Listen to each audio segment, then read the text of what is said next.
Bueno, muy brevemente, esta lámina es una especie de Frankenstein entre un plano de Humboldt, que es uno de los primeros grandes exploradores naturalistas, fin del siglo XVII, de XVIII en realidad, principios del siglo XIX, y tiene esta particularidad que empieza a reconocer la naturaleza como, como un todo integrado, y un poco lo representa muy bien para mí en esta sección que hace de las cosas, ¿no? Es como que agarra una cuchilla gigante y corta, en este caso, un volcán, y en ese volcán hay un montón de parámetros que son muy racionales, ¿no? Es como que empieza a medir la altitud, las variaciones de temperatura,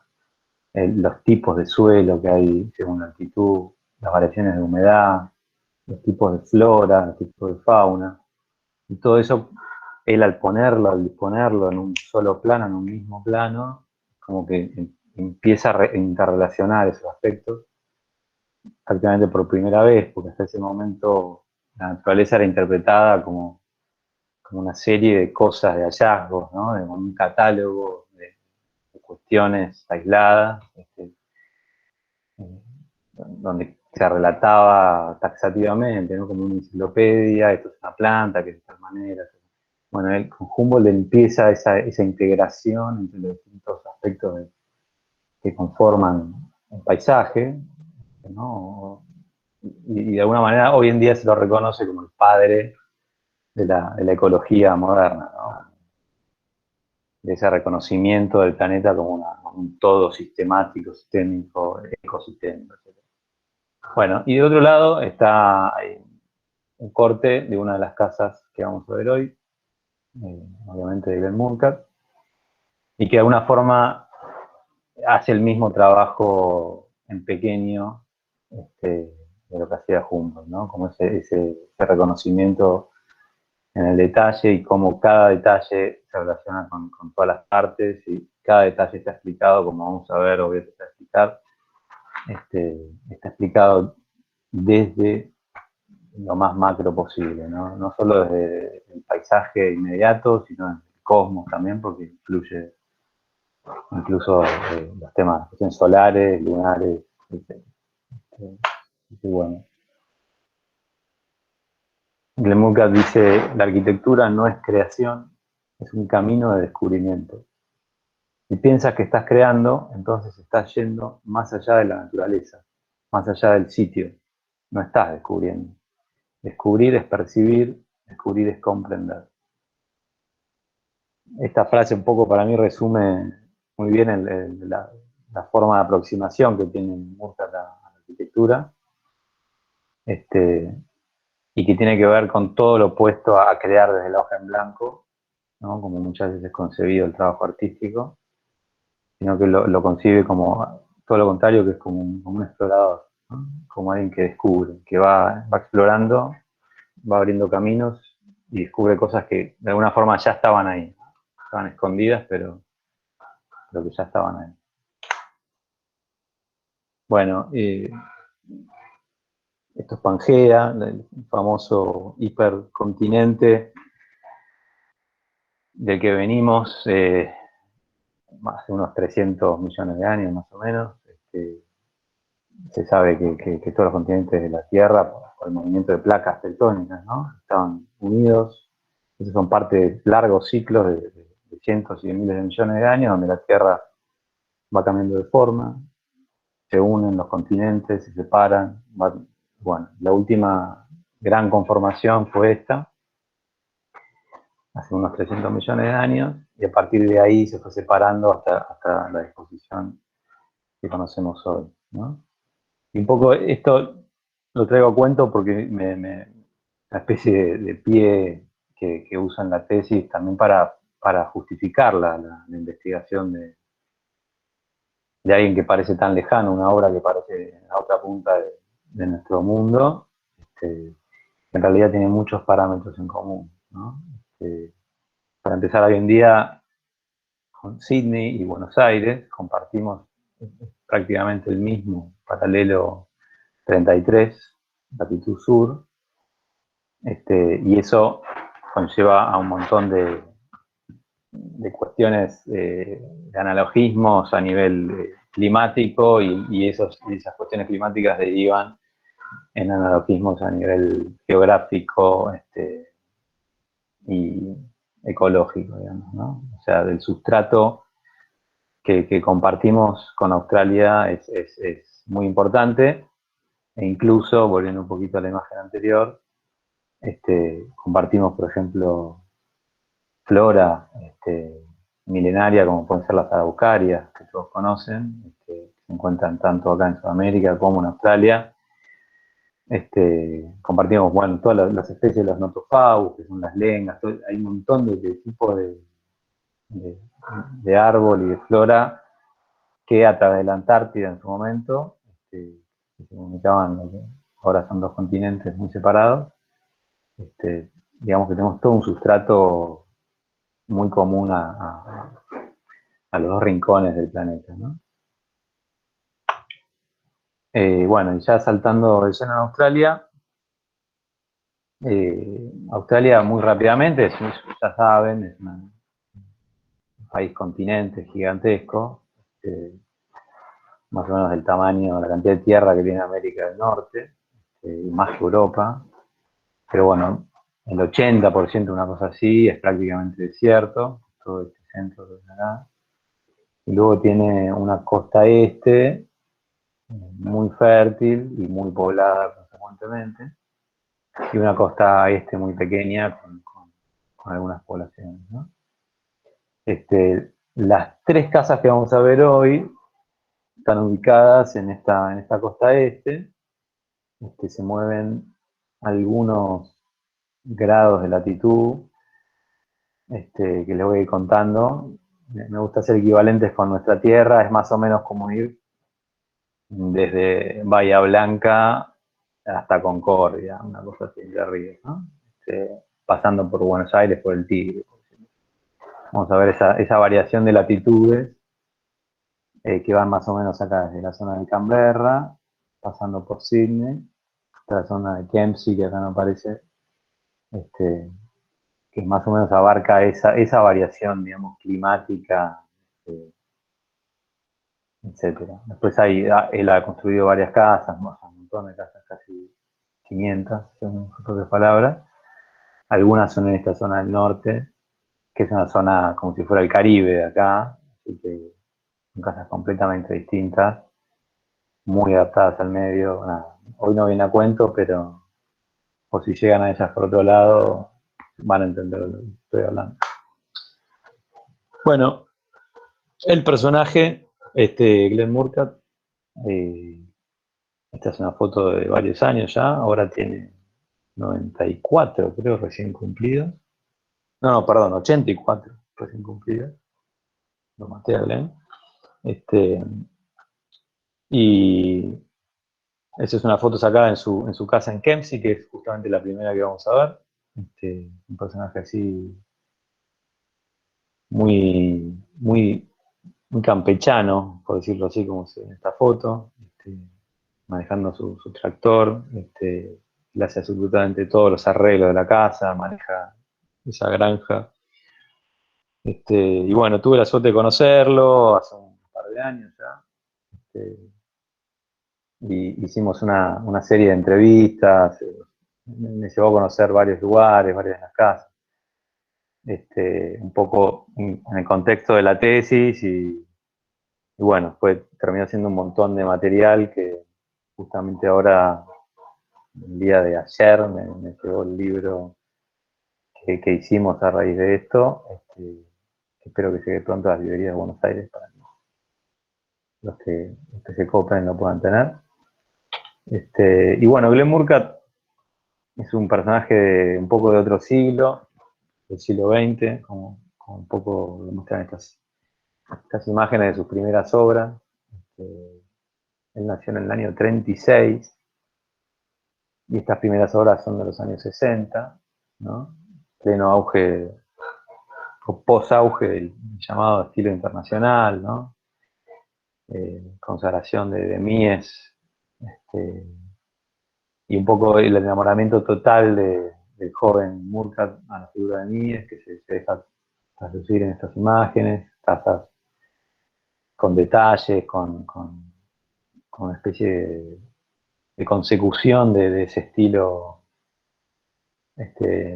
miesiano, digamos, pero en las que empiezan a aparecer ciertas anomalías para el estilo. Me gusta arrancar por ahí, que es en esta casa, por ejemplo, produce esta gran galería, digamos, ¿no? En realidad es una especie de pérgola porque le ponen unos parasoles. Y estos parasoles tenían la particularidad de que estaban orientados buscando el sol del invierno, ¿no? Como que estaban diseñados de tal forma que vamos a ver para que en verano produzcan toda la sombra que uno quiere, pero en invierno dejaran pasar los rayos solares que uno justamente quiere también en invierno.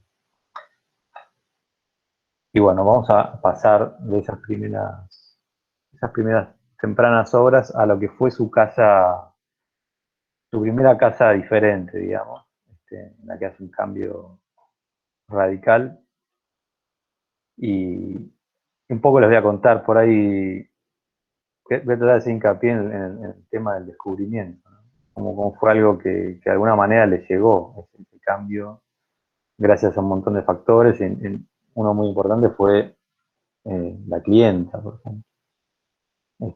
No fue algo que se propuso, ¿no? Fue como algo que apareció en un momento y él supo aprovechar. La Casa Marisol está en ese sitio más al norte, que sería un equivalente a un Entre Ríos, por decirlo así. Está situada en una pequeña colina, que es esto. Y es una especie de casa pequeña, muy pequeña casa para una granja, ¿no?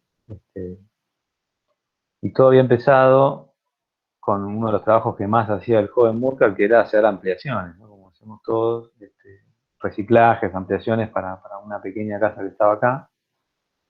Creo que los planos están acá. Sí. Estos eran los planos de ese primer proyecto para ampliar lo que era este núcleo, que era una antigua casa de techo de dos aguas, típica y pequeña de granja. El proyecto de unas ampliaciones, qué sé yo, unos decks. Y estaban por arrancar el proyecto y Mary, digamos, la clienta, le dice, ¿sabes que tengo unos tablones en un depósito? Estuve juntando un montón de madera que me regalan de un aserradero acá cada vez que se les termina las partidas, digamos que todos los sobrantes me los regalan y estuve acumulando. Entonces lo lleva a ver este depósito y bueno, tenía un montón de madera espectacular, aparentemente, mejor madera dura australiana. Entonces le dice, mira, con toda esta madera nosotros podríamos hacer, por el mismo valor que estamos proyectando hacer la ampliación de esa casita, hacer una casa totalmente nueva.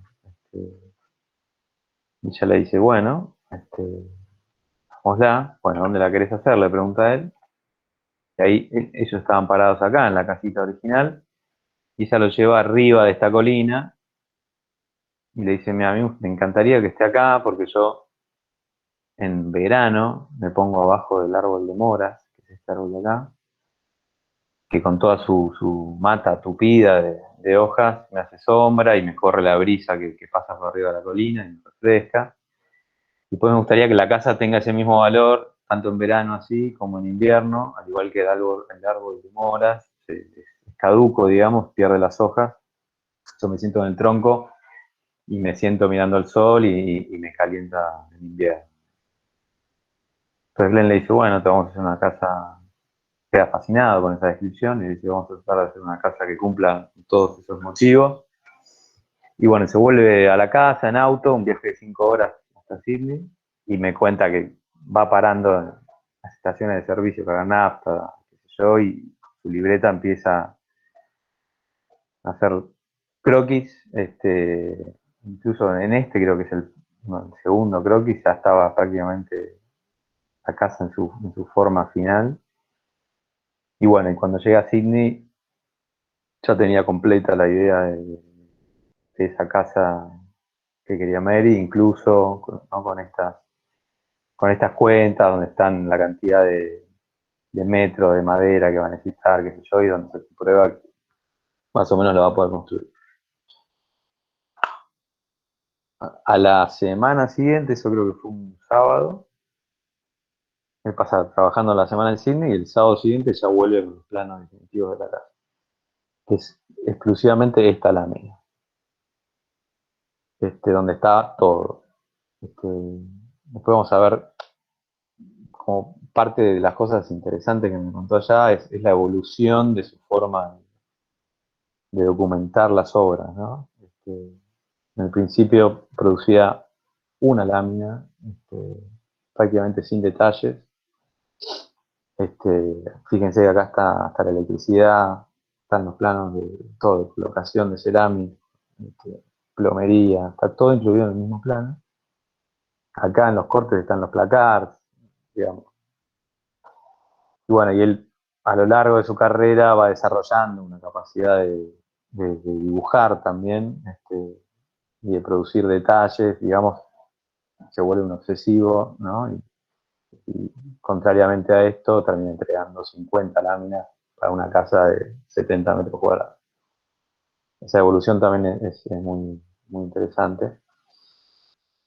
Pero bueno, centrándonos en esta casa, eh, este es un poco el resultado. Como veían acá en el plano original, conserva esta especie de pérgola mamotreto gigantesco, que había sido un pedido de clienta también. Si recuerdan del plano original, también rodeaba la casa de la ampliación original. Esta pérgola, cuando construyen la casa, se construye, pero después cuando en el año 82, por ahí, la dueña decide salir a la ciudad, una cosa así, y le ofrece la casa a Glenn, que ya le iba bastante mejor profesionalmente, que la compra, digamos. Ahí es cuando él adquiere la granja, que compra la casa y lo primero que hace es sacar la pérgola, que la odiaba. Y bueno, un poco este es el resultado. Una casa muy, para los que no la conocen,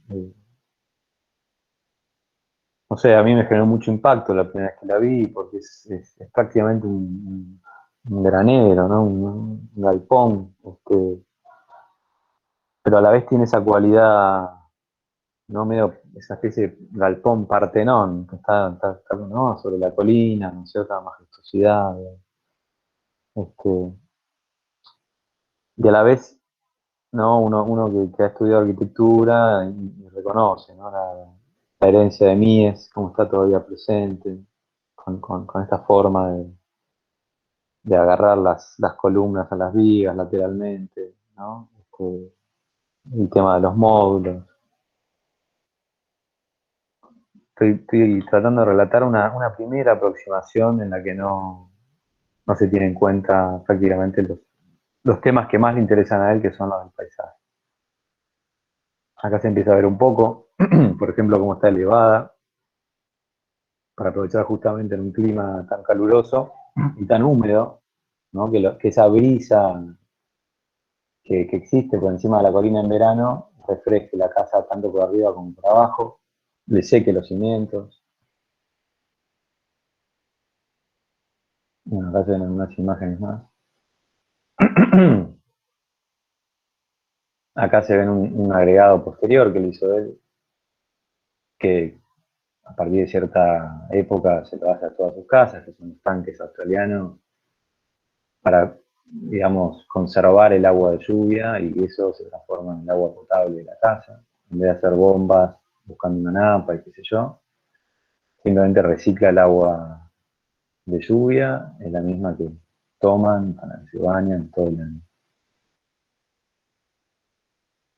Y bueno, acá está la casa original arriba, que era bastante más pequeña, que tiene esta especie de desfasaje a la Farnsworth, ¿no? Muy a lo Mies, y tiene también esta galería, digamos, de acceso y este módulo cerrado, de planta libre, también de alguna manera Miesiano, digamos, con la isla que está puesta de otra forma, pero un poco esa combinación, ¿no? De una planta hipermesiana con una elevación que empieza a tener en cuenta un montón de cosas de la localía, ¿no?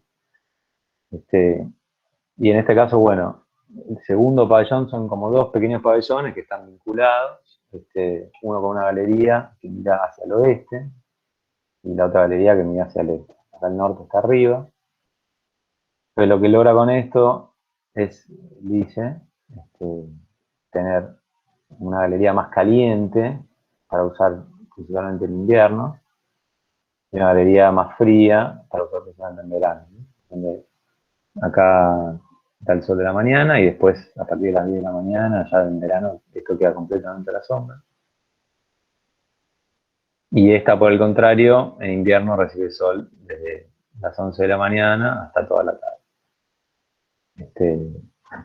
Una razón como muy simple y muy efectiva. De hecho, estando allá, usamos las dos galerías, yo fui en pleno verano, notaba la diferencia, digamos, todo era tal cual como estaba planeado. Lo que se ve acá abajo es la ampliación que él le hace después de mudarse, y que también es parte un poco de la verificación de este dispositivo, para decirlo con palabras de hoy en día, como hiper sustentable, ¿no? Un dispositivo súper modulado, donde todas las piezas están hechas con madera, que encima ya es de descarte, o sea que es un valor agregado en ese sentido. Como saben, la madera es el material que tiene menos huella de carbono, o sea, es totalmente biodegradable, produce, o sea, consume muy poca energía para su producción. Paradójicamente es el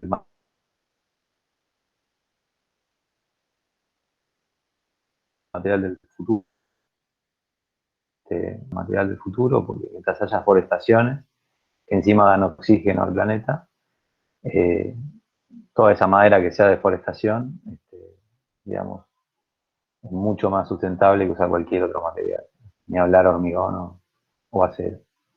Entonces, en varios sentidos, y ese es uno muy importante, esta casa empieza a funcionar como una especie de paradigma de su pensamiento, ¿no? De su ubicación en cuanto frente a la arquitectura y frente a lo sustentable, digamos, ¿no? A lo que él llama a lo responsable, ¿no? Dice, no sé si soy sustentable, pero me gusta sentir que soy responsable con las cosas que hago y al respecto del planeta que heredé y que van a heredar los que me siguen, ¿no? Entonces, otro de los valores, aparte de esta cuestión de la madera, que también está relacionado con la modulación, tiene que ver con esta capacidad de transformarse, de ampliarse muy fácilmente. Vamos a ver ahora una foto como él simplemente desabulona los dos testeros de este lado, en este caso con toda la galería completa, los mueve 3 módulos para allá, los vuelve a poner en su lugar, van a ver que son exactamente los mismos y agrega simplemente 3 módulos más acá en el medio. No se perdió ni una madera, porque esa es otra cuestión, no clava las cosas ni pone pegamento, sino que las abulona para justamente poder desarmarlas. Una de las cosas que le había ofrecido a Mary era que si de alguna manera se quería mudar o llevar la casa a otra parte de la granja, la podía desabulunar muy fácilmente y moverla. Así que bueno, eso es, acá se ven lo que les contaba recién, la foto del momento en el que simplemente le sacan la tapa a uno de los extremos, lo mueven y rellenan con más madera lo que hay en el medio, no se pierde ni una tuerca. Y esto es muy interesante porque le sale de alguna forma de casualidad, ¿no? Una sucesión de eventos en la que la clienta le pide, le dice, tiene la madera, luego la clienta le ofrece para comprar, él se muda, él hace la ampliación. y de alguna forma su casa manifiesto es una sucesión de eventos fortuitos o de descubrimientos. Bueno, estas son fotos más actuales. Acá se ve un poco la transparencia de los pabellones, que puede llegar a ser total en el sentido de la ventilación, porque todas las ventanas son no tiene ventanas en los sentidos largos, como ven acá, en el sentido corto tiene unos grandes ventanales corredizos, son más tradicionales. Y en el sentido largo lo que hace es llenar de ventanas de lamas horizontales rebatibles, que son lo que nosotros conocemos como ventanas de lavadero. Que uno mueve una manijita, una manivela y se mueven todos al mismo tiempo. Él es el primero que en Australia dice, yo voy a usar esto para toda la casa, porque me gusta que cuando quiero que corra el viento, que corra posta el viento. Entonces abre todo, y me lo mostró, está obsesionado con esas cosas, y feliz. Movía toda la casa, la ajustaba como si fuera un barco. Y bueno, y realmente no necesitas aire acondicionado. El día que fui yo hacían 36 grados, y corría una brisa que realmente te sentías muy fresco. Bueno, y esas son parte de las decisiones que empiezan a cambiar, a revolucionar su arquitectura junto con esta casa, ¿no? Ya no le importaba el estilo, la cuestión de que esto se parezca a una casa de niños, que tenga proporciones, no importa que la piel se pueda abrir, entonces empieza a hablar de piel, de que esto tenga capas. La primera capa son estas lamas de vidrio, entonces hay un mosquitero que es muy importante en estas latitudes, lleno de alimañas de todo tipo. Después hay una segunda piel de lamas, en este caso de aluminio, tipo persiana americana, pero exterior, para que en verano poder cerrarla así que no entre ni un rayo de sol.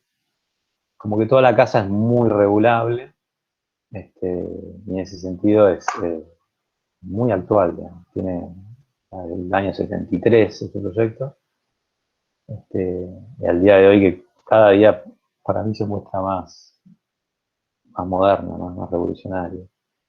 Ahí se ven un poco la lama de vidrio abierta.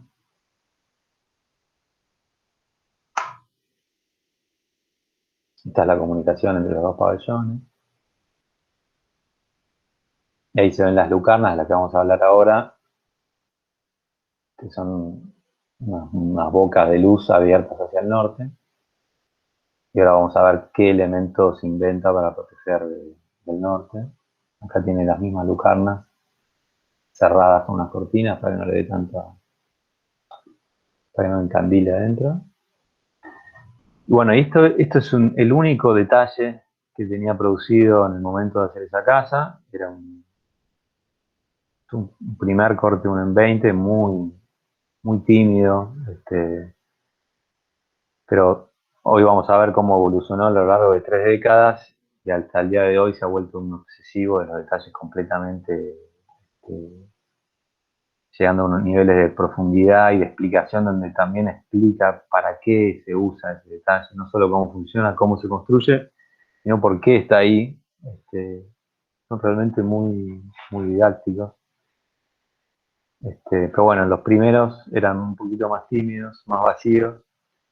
Sin embargo, estaba todo acá, ¿no? Ahí se ve una, dos lamas de vidrio, con ese movimiento pivotante central. Esto que está acá es el mosquitero, y ese redondel con esas lamas medio arqueadas es la persiana americana exterior, que como ven va incluida en el espesor de la columna que toma lateralmente las vigas, ¿no? Y todo lo que es el sándwich del muro. Después lo que se ve acá es algo que todavía no mencionamos y que tiene que ver con el techo y con ese cielo raso que le inventa este dispositivo, digamos, de enfriamiento. Él hacía, de chico, hacía aviones de aeromodelismo, digamos, corría carreras,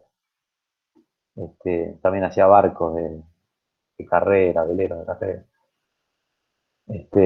Y un poco lo que intenta replicar en esta casa, dice, lo hace típico galponcito, digamos, con techo a 2 aguas, pero lo que hace es, vamos a darle una curva a la cumbrera, al techo, para que haga una especie de efecto parecido al que hacen las alas de los aviones, o las alas de los pájaros, antes que eso, por el que el aire, el viento, la brisa que viene de acá y va hacia allá, al pasar por la curva y pasar por abajo de la casa, cuando toma la curva, tiene que acelerarse, que es lo que pasa en los aviones, y esa aceleración es lo que lo mete, levanta, acá como ven, levanta la chapa de la cumbrera, queda ese espacio intersticial entre las dos chapas, y lo que hace con esa brisa es simplemente refrescar el aire recalentado típico de los hilos rasos, ¿no? Bueno, esa es una de sus, digamos, invenciones, por decirlo así, o descubrimientos, ¿no? Donde va muy de la mano la relación con todos los aspectos del paisaje, de- del ecosistema local, por un lado, y con los aspectos técnicos, más constructivos, ¿no? Más de cómo están hechas las casas, ¿no? Y entre esa relación, entre esos dos aspectos, es como que empieza a aparecer ante sus ojos atónitos una obra nueva, ¿no? Algo que no, que por lo menos no se había visto nunca antes. Bueno, y acá a la derecha hay un dibujo que en realidad es posterior, porque es cuando él hace estos son los parasoles, digamos, que pone sobre esas lucarnas que les mostré antes, para evitar el ingreso del sol del verano y permitir justamente el ingreso del sol del invierno. Acá tienen esos ángulos, ¿no? Mostrando 32 grados. Acá dice sol del mediodía de la mitad del invierno, o sea, solsticio de invierno. Después esta diagonal de 55 grados, que es la posición del sol en el equinoccio, digamos, en lo que es primavera y otoño. ¿Esto qué quiere decir? Que durante el invierno y hasta la primavera, el sol va a estar entrando a la casa, y a partir de la primavera y por todo el resto del verano, por la misma angulación que tienen estas lamas, el sol ya no va a entrar y no va a calentar la casa, ¿no? Algo tan simple y que él llegó muy lejos. Eh, Empezó en esta obra, en realidad empezó en esa primera casa miesiana que les mostraba al principio, donde en esa galería por primera vez ponía estos dispositivos y que después, a partir de acá, despegan y van a aparecer en todas sus obras con un nivel de sofisticación súper interesante. Bueno, como les decía, el dibujo original para los parasoles de esta casa en realidad es este, porque esos parasoles eran de madera al principio. Y acá se ven cada una de las lamas, que eran lo más finitas que podía para hacerlas en madera.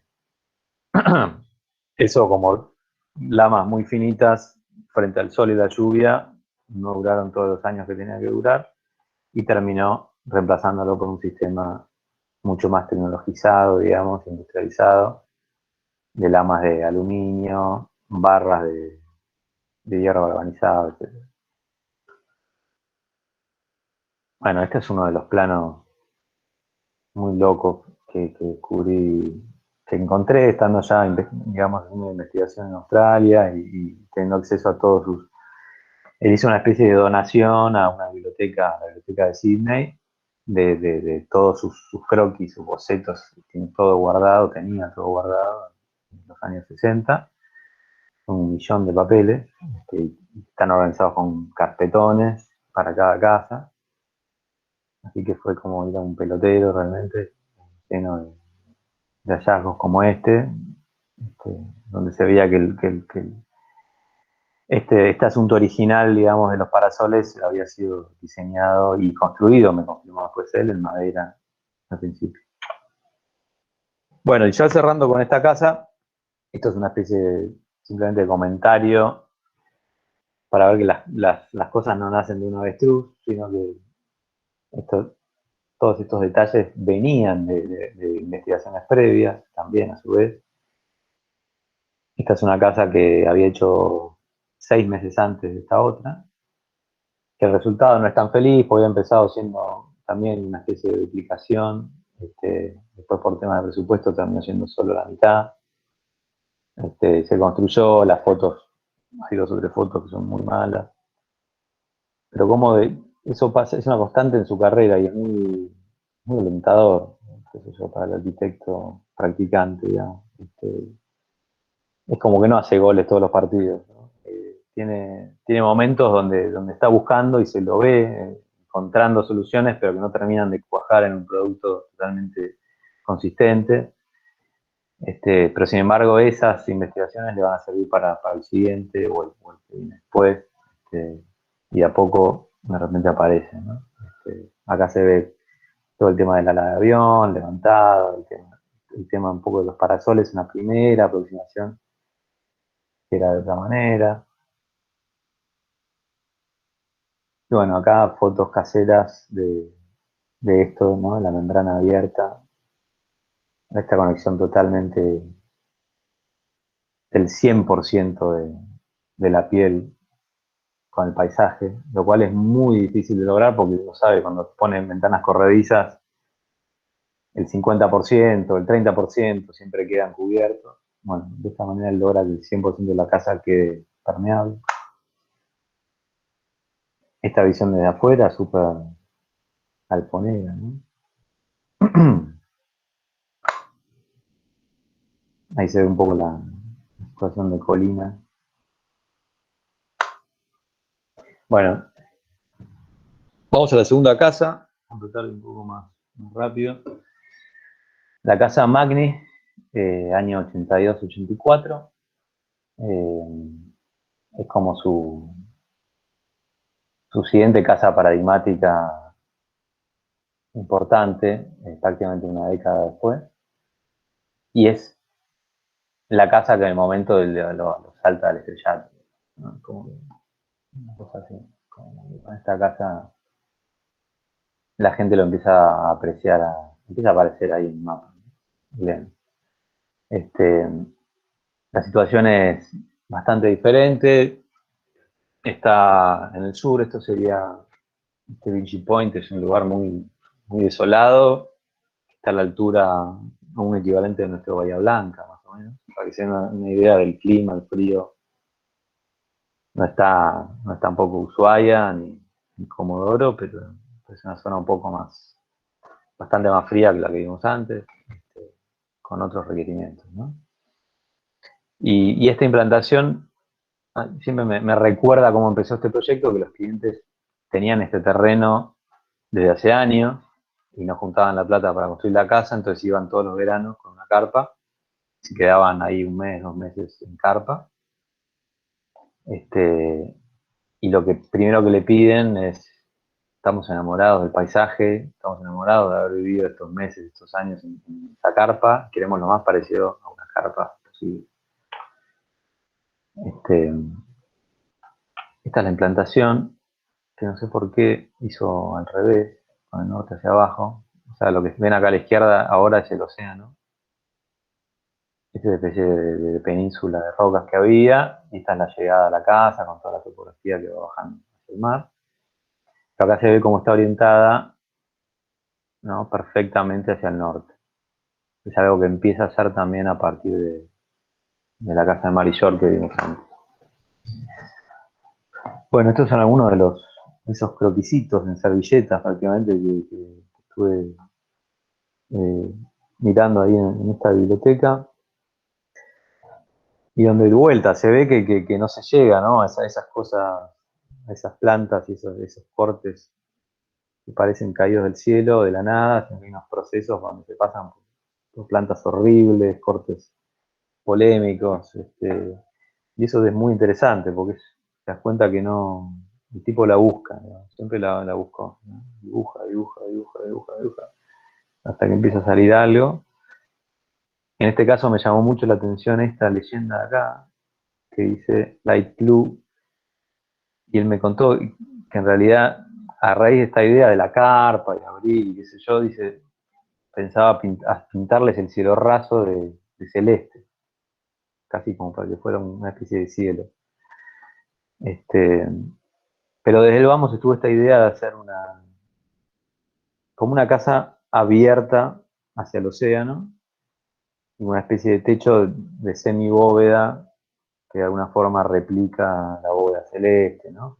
Está esa cuestión de la bóveda, y a gran diferencia de la casa anterior, empieza a aparecer en el corte como una fuerte asimetría, ¿no?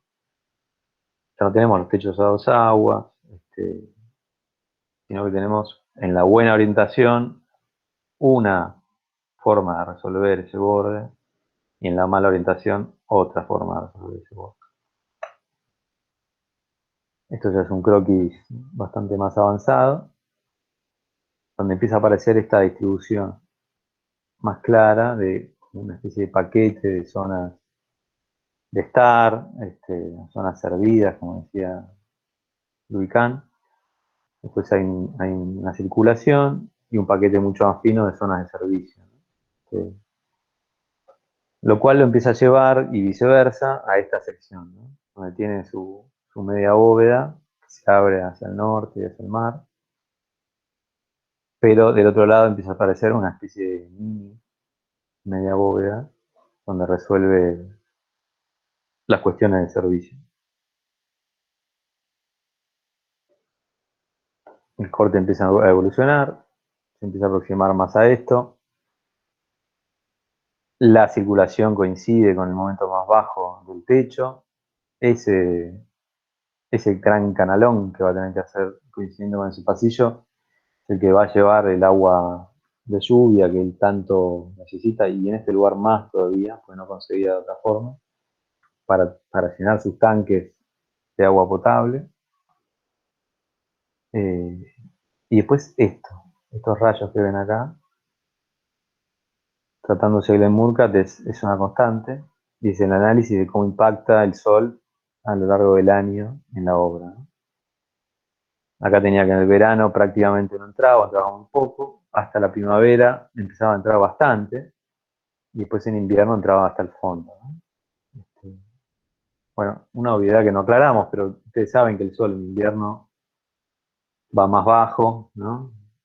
Es más corto el día y el sol encima va más bajo. En verano el día es mucho más largo, el sol va más cerca de la vertical. Esto va cambiando según la latitud, pero en esta latitud en la que está él, que es muy similar a la nuestra, pasan estas variaciones. Esto es un croquis de detalle, digamos, de los que empiezan a poblar sus documentaciones.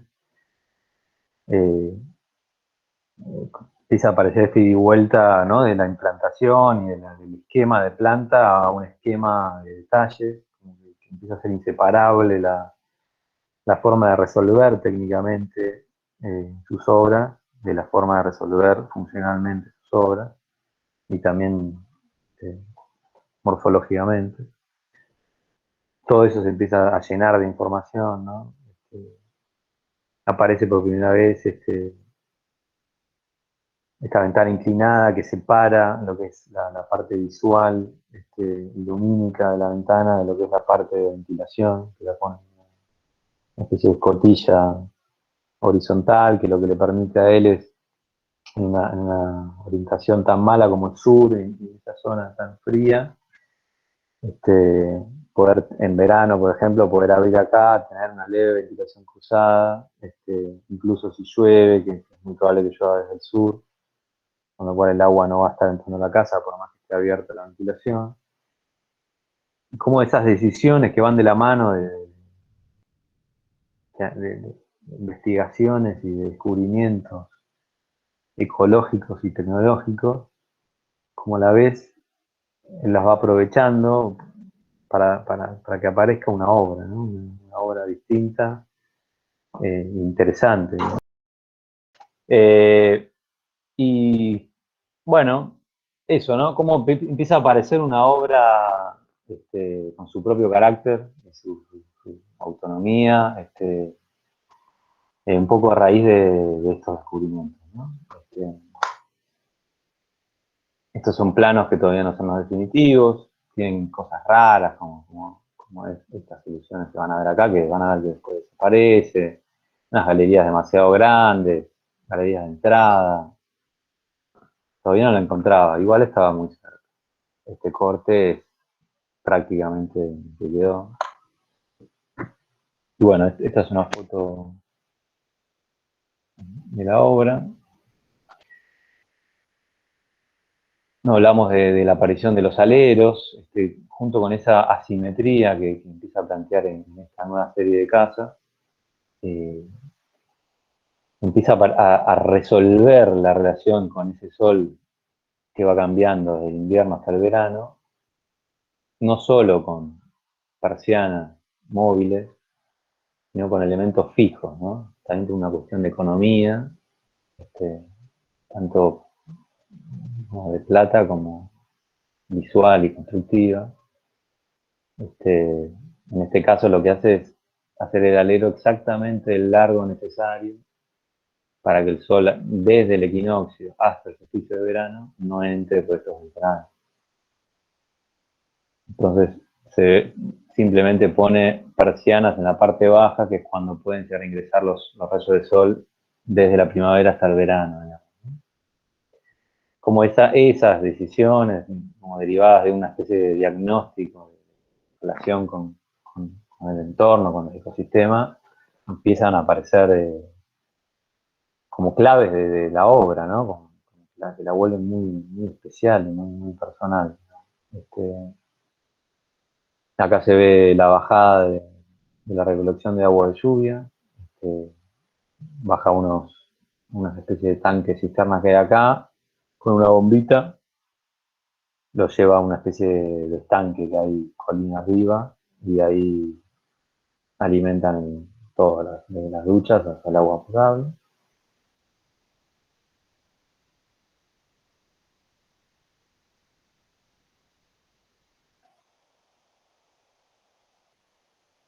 Bueno, acá estamos parados en ese eje, ¿no? Circulatorio, con la cocina, los servicios a la derecha, mirando hacia el sur, recibiendo esa luz casi cenital, digamos, sin ingreso solar. Ahí ven una manija de estas para accionar con un extensor y poder ventilar las compuertitas esas. Acá ven el sol del invierno entrando. Diría que por la sombra que proyecta es un sol de invierno avanzado. Y bueno, este es el corte, digamos, la documentación de obra. Un corte, como ven, ya bastante más profuso en información, que vimos antes.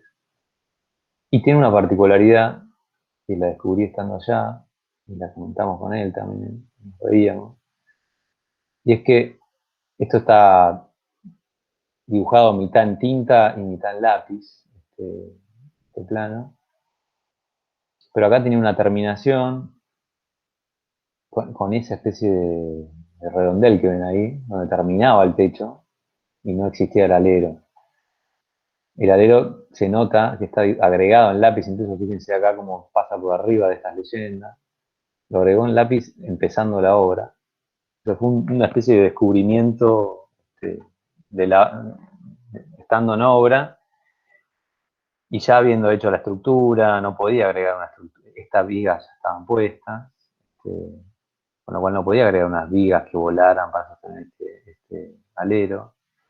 Con lo cual, gracias a ese impedimento, apareció con esta solución magistral de poner esos parantes diagonales que veíamos en esta imagen, por ejemplo, que después va a seguir incorporando, va a ser parte de su léxico, digamos, ¿no? Va a aparecer en otras casas, va a evolucionar.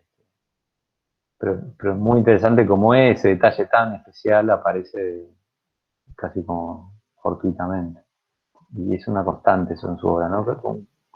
Una cosa muy explorador, ¿no? De estar muy atento, porque en cualquier momento puede aparecer lo que está bueno, digamos, ¿no? Y saber aprovecharlo cuando aparece. Bueno, justamente lo que hablábamos, acá se ve ya el esqueleto armado, que es más o menos en este momento en el que dice, che, pará, vamos a hacerle un alero porque no se alcanza la plata para poner digamos, las parasoles hasta arriba, y la verdad que si es invierno, digamos, me gusta que entre el sol y en verano no tengo problema, pero a la vez quiero seguir viendo el cielo, pues para no tener que estar encerrado todo en verano y seguir viendo el cielo como ellos querían, mejor hacer un alero, etcétera, ¿no? Como todas progresiones muy racionales y que de alguna forma decantan en el proyecto de una forma muy poética, ¿no? Bueno, y acá están las pruebas, de hecho. Estos son los planos del ingeniero, donde está la terminación de esa chapa sin alero, y acá había una especie de suplemento con un ángulo, y ahí ven las lamas de aluminio de la persiana americana exterior, que cerraba todo el alto de la fachada.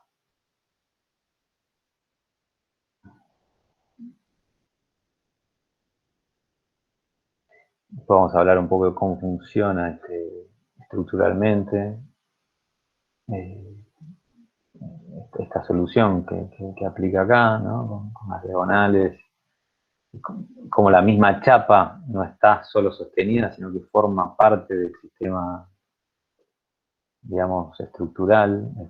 Vos sacás la chapa y esto se cae, ¿no? Se caen los soportes. Y eso a la vez como termina de cerrar con toda la historia que había armado de una carpa, ¿no? Que le habían pedido a los clientes. Tiene como esos ecos. Hasta Glenn, creo que después de una ampliación que se hizo, se le agregaron un módulo más. Hoy en día se alquila, como que la compró una agencia que hace Airbnb en esta casa. Bueno, y vamos a la última casa, Casa Simpson Lee.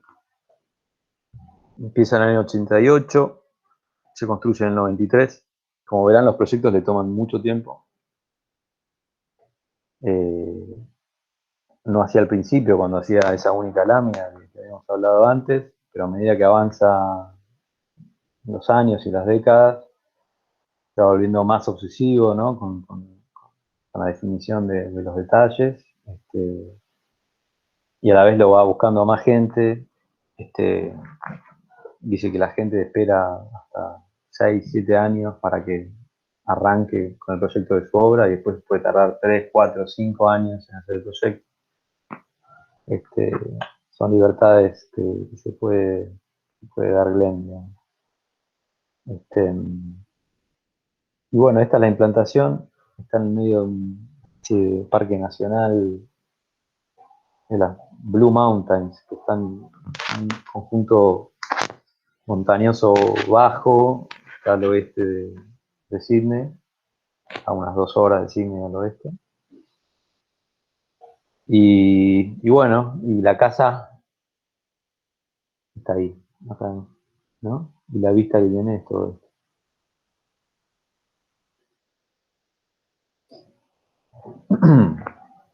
Esta es un poco la implantación. Acá está como en el norte. Es una casa rara en su historial porque está orientada hacia el este. Eso para él es una especie de pecado. Pero van a ver cómo esa orientación hacia el este a la vez le permitió un montón de descubrimientos, y la convirtió en una de sus casas más interesantes.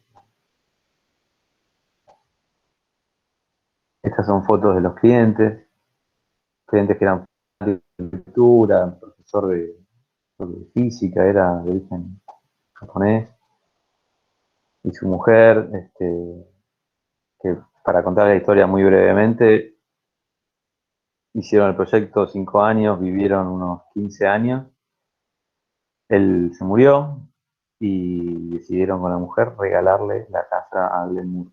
Así que hoy en día esta casa es de él y gracias a eso pude conocerla.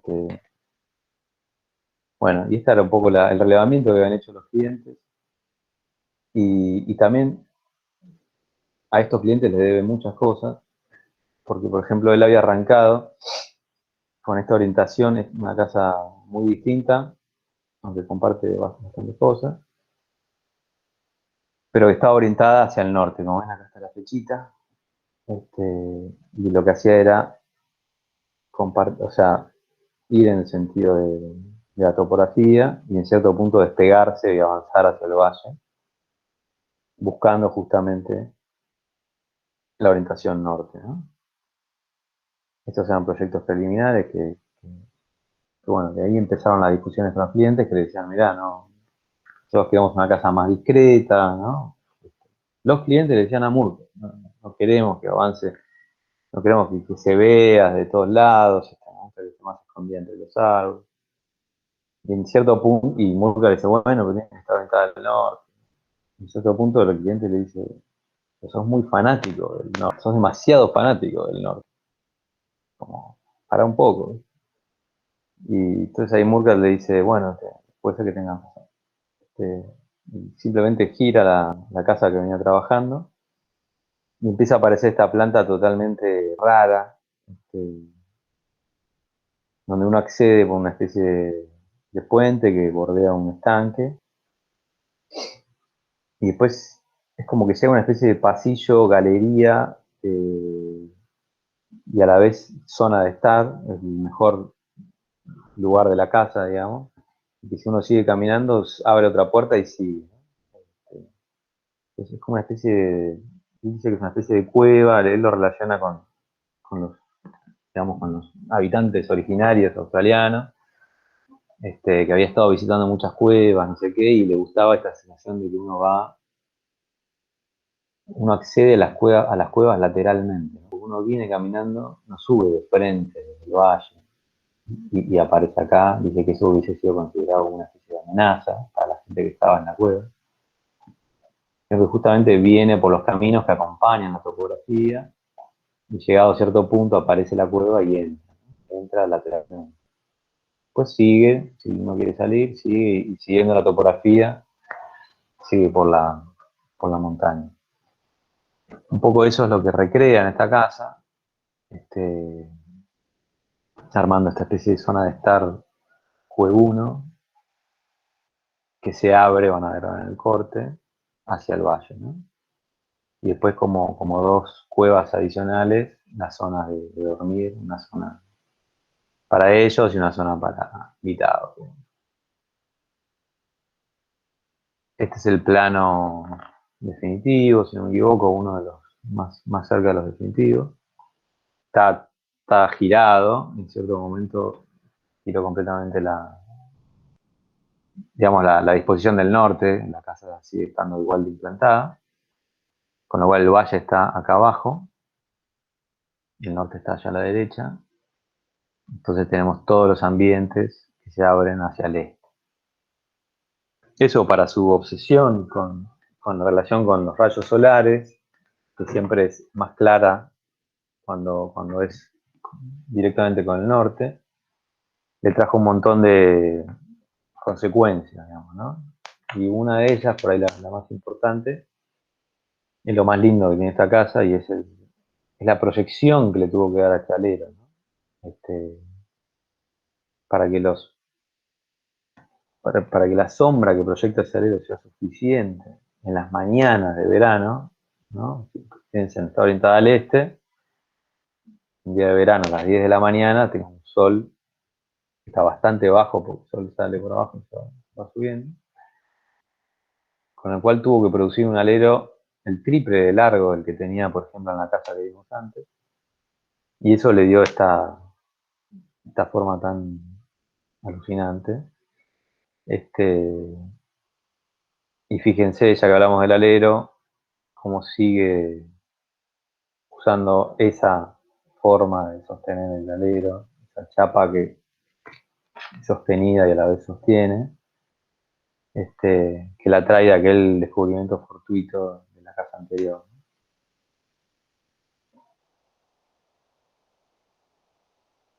Bueno, la casa es una maravilla, yo no sé cómo describirla con palabras. Está en el medio de un bosque de eucaliptus. Este verano me contó que lamentablemente con los incendios se incendió todo el bosque alrededor. La casa por suerte se salvó. Ahora les cuento el sistema contra incendios que tiene. Este, justamente el estanque es un depósito de agua para incendios.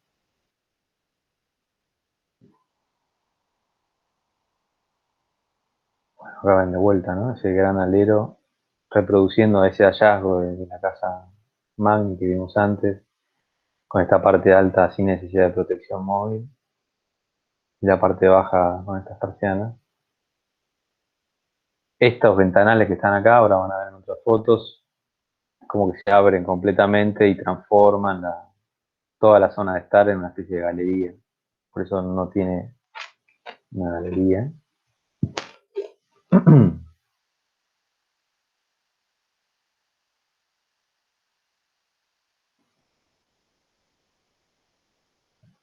Bueno, y esto es el corte, digamos, lo que fija el estándar Murcat para una sección 1:20. A partir de esta casa, digamos, con toda esta profusión de detalles para cada uno de los encuentros. Está absolutamente toda la casa escrita en un solo corte. Este, y justamente sus casas están, ser, ¿no? Lo que hablamos, ¿no? Cómo pasa de pensar en planta, con niños, yo, a unas elevaciones, el corte empieza a tomar mucho más protagonismo, la composición de esa piel, cuántas capas tiene esa piel, si acá hay mosquiteros, si acá hay ventanas corredizas acumulables, si acá hay una persiana americana, dónde se guarda, cómo termina, cómo escupe el agua hacia donde va, qué pasa acá arriba, si hay cortinas para cuando no queremos tanta luz, no se sea el sol. Esto que ven ahí es el sistema de aspersores para mojar la casa y el entorno inmediato y defenderse de los incendios, que fue lo que pasó este verano. Este, bueno, está todo absolutamente detallado. Algo que no hablamos en la relación con el suelo.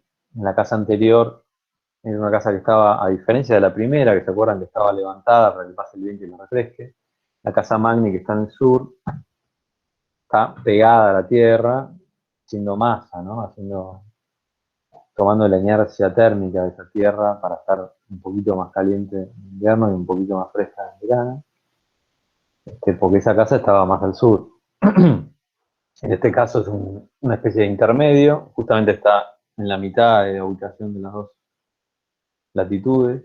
Este, entonces tiene una especie de losa también por la altura a la que está a unos 1000 metros. Le combina una especie de losa. Y bueno, después el suelo que pasa por abajo sin alteración.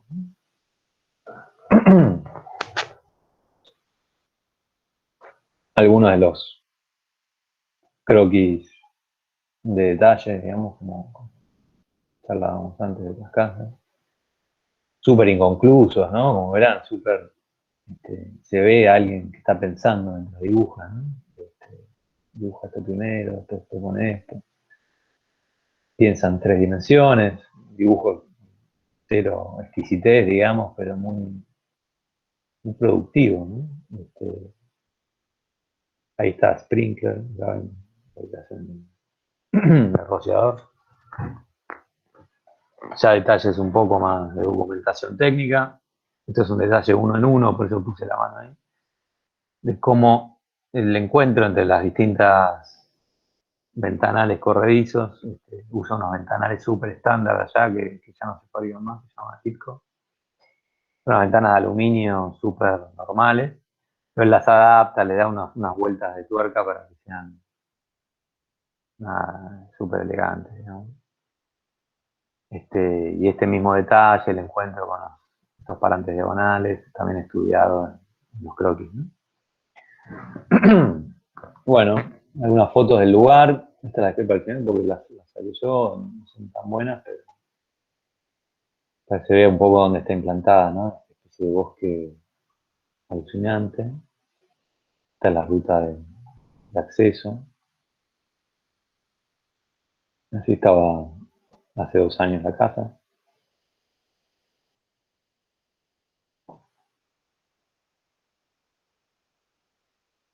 Esto que está acá atrás es un garage, atelier, taller.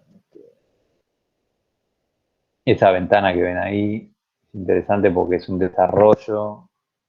¿Se acuerdan de aquella ventana que habíamos visto en la casa Magni, mirando al sur, que estaba inclinada y tiene unas compuertas abajo para ventilación? La sigue cayendo en esta casa, una especie de chiche que él sigue desarrollando, como tantos otros, y forman parte de su lenguaje, ¿no? De las palabras, de los términos con los que él hace su obra. Acá encima como que toma el fresco y la humedad del estanque, ¿no? Incluso los sonidos del estanque, del agua, de las ranas, cuando abre esas compuertas. Ahí se ven un poco ese asiento con compuertas. Ahí se ve el camino que sigue, ¿no? Baja, uno entra por el deck aquel, cruza todo el living, la zona de estar, y sigue bajando por la escalera y sigue su ruta. Entonces el interior con ese cielo raso curvo, también que le da esa cosa de cueva, ¿no?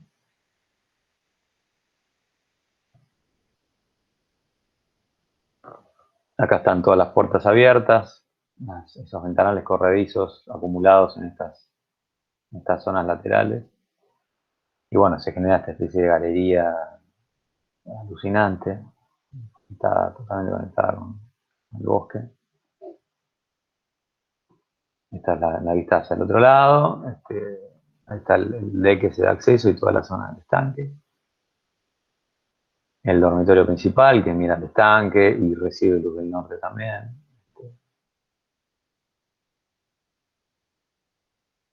Bueno, algunos detalles, los famosos parantes que se tienen en chapa, etc. Bueno, y mi foto en patas con Glenn y su perro Pucci. Así que gracias. Por otro lado, te quería hacer como un par de preguntas. La primera es, ¿qué te parece, digamos, si te parece que hay algunas de estas cuestiones que contasen dentro de la obra de Murcutt que se podrían traducir o incorporar dentro de los repertorios de la arquitectura local, ya sea desde cuestiones como de proceso metodológico de los proyectos o desde operaciones más arquitectónicas? No sé si después tengo muchas más. Sí, sí, Joaco, no, absolutamente, y un poco ese es el sentido de mi investigación, ¿sí? ¿No? Por eso hace 4 o 5 años, cuando me ofrecieron, viste, che, tal, viste, el Centro de Altos Estudios, la investigación, doctorado, así que yo pensé, la verdad, en este momento, lo que me apasiona de la arquitectura es lo que acababa de descubrir hace 1 año o 2, porque no hace mucho más descubrir la obra de Smulcat, yo no lo conocía. Es más, lo conocí gracias a un alumno, eso fue muy loco. Un alumno que colgó una foto de una obra de Murcat, yo pensé que era un render de él, y le dije, qué bueno, espectacular lo que hiciste. Y era, y era nada, era me dice, no, boludo, es Murcat, no sé qué. ¿Quién es Murcat? Bueno, ta. De ahí me fui a investigarlo, todo lo que vi me alucinó, me dejó una especie de amor a plena vista. Y, y sí, y un poco relacionado con la pregunta que vos hacés, yo empecé y dije, bueno, vamos a tratar de por qué me atrae tanto este tipo, qué es lo que no encuentro en el medio local o internacional, o en Le Corbusier, o en Mie, que este tipo sí tiene, ¿no? O en Coljas, en gente más actual. Entonces, de eso un poco trata la tesis, ¿no? De tratar de entender desde el medio local qué me está diciendo la obra de Mosca. Porque a la vez empezó a aparecer un peloteo con un montón de gente, investigadores, ¿no? ¿no? Por ejemplo, ¿por qué no vas a ver la obra de Sacristi? ¿Por qué no vas a ver la obra de Vladimiro Acosta? Qué sé yo, de Patti. Y bueno, pero no está todo ahí, ¿viste? Déjame seguir investigando mi enamoramiento, porque hay algo ahí que me llama la atención que no está en los otros lados. Y un poco es lo que cuento en la tesis, qué sé yo. De una manera un poco más racional, ¿no? Y un poco más elaborada. Pero hay algo ahí que me parece muy pertinente, y no solo actual, sino futuro. Me parece que es una especie de profeta del futuro, ¿verdad? Porque alcanza niveles de sofisticación y de pureza estética, o sea, incluso visual, que para mí por momentos lo equiparan con un Mies, ¿no? Con gente muy, muy, muy sofisticada, desde lo formal, desde lo constructivo, pero que a la vez está atado con una pata en el paisaje, en el medio ambiente, en el planeta, en las cosas que hoy en día nos hacen sonar una campana, ¿no? Entonces, ahí es donde yo digo, ¿viste? No importa que no sea argentino, que no sea paraguayo, no me importa nada. Y un poco como excusa que es válida, a la vez aparece esta cuestión de compartir un paralelo, ¿no? El paralelo 33, todas las cuestiones climáticas y un poco esta idea de Pangea, que es un poco una metáfora medio sonsa por momentos, pero por momentos es cierta, ¿no? Es como, qué sé yo, como esa cuestión de que en realidad somos todo lo mismo, o sea, todo el mundo es uno solo, y todo lo que podamos contagiarnos los unos a los otros mejor, y bueno, nada, respondiendo a tu pregunta, entonces sí, creo que hay muchas cosas para aprender de la obra, que prácticamente todo es aplicable local, y de hecho es muy fácil acá hacerlo por estas cuestiones. Tenemos el sol en el norte, ¿no? A diferencia de Francia o Estados Unidos.